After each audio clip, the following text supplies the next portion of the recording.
Today, what I wanted to do is to go over the videos of the edentulous maxilla case I presented in the last session.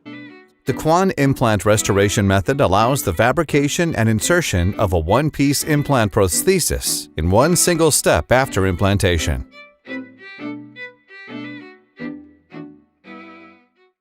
Last session, we have presented a case with 8 implant supported edentulous maxilla.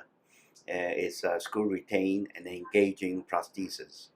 So I'll carry on from the last slide. This is the palatal view of that prosthesis secured by 4 retaining screw, and that the other 8 implants are also engaging to the prosthesis. And this is the frontal view of the prosthesis. Now, at that time, 1996, we just first started with using isoseat material, which is similar to a hard composite. But later on, we have changed that into the traditional porcelain bonded to metal type of prosthesis.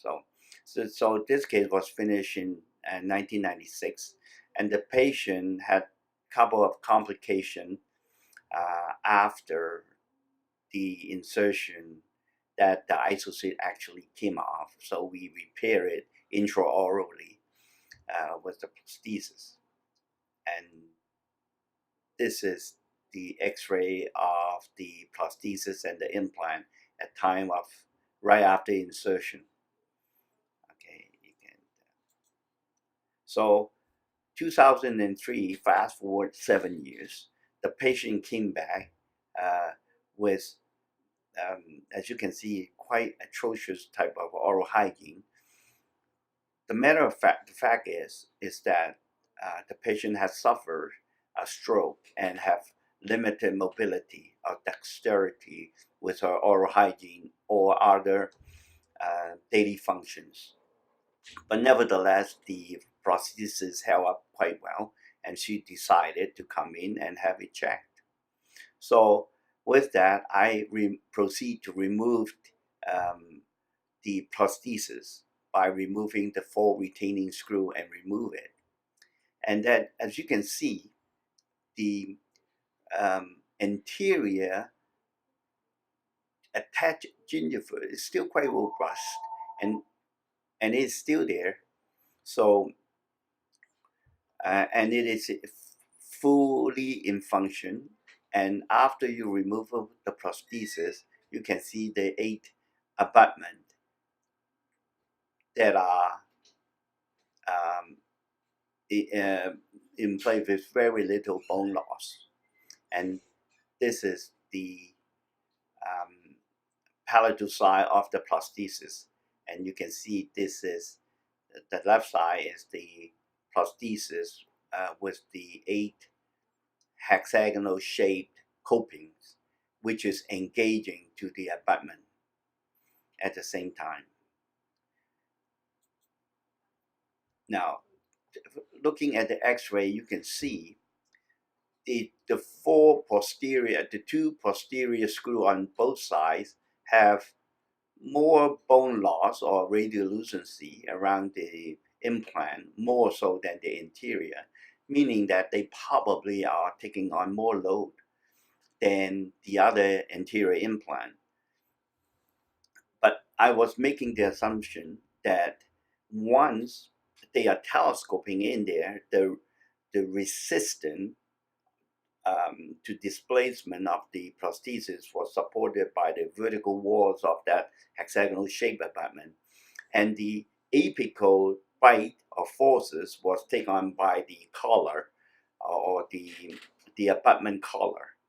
So the idea of the 4 screw were merely as a set screw to hold them in place, while all the apical resistance retention was provided by the matching of the hexagonal coping engaging the hexagonal abutment. That was the concept at that time. So after a brief cleanup, and I reinserted the prosthesis again, You can see it on the lower left pictures. Okay. The interesting thing is that when you see the attached gingiva, they seems to be able to maintain um, or with no bone loss, therefore supporting the soft tissue. And so now I'm trying to compare. 1996, the patient was, I would say, 63 years old. So fast forward 7 years, so she would be about 70 years old. So 2003, that's what she came in, she had to suffer a stroke. And those are the two different x-ray, one 1996, the upper one, the lower is 2003. Basically, essentially, they are the same. All the implants are solid and support well the prosthesis. Now, let me show you the videos of that appointment when she came in. She came in like that, so I proceeded to remove the prosthesis after removing retaining screws. You see, when you remove the screw, it's like a drawer. You have to remove it like a drawer. And that after I clean up the prosthesis, examine all the abutments, I reinserted the prosthesis and then reattach it with the retaining screw. Okay,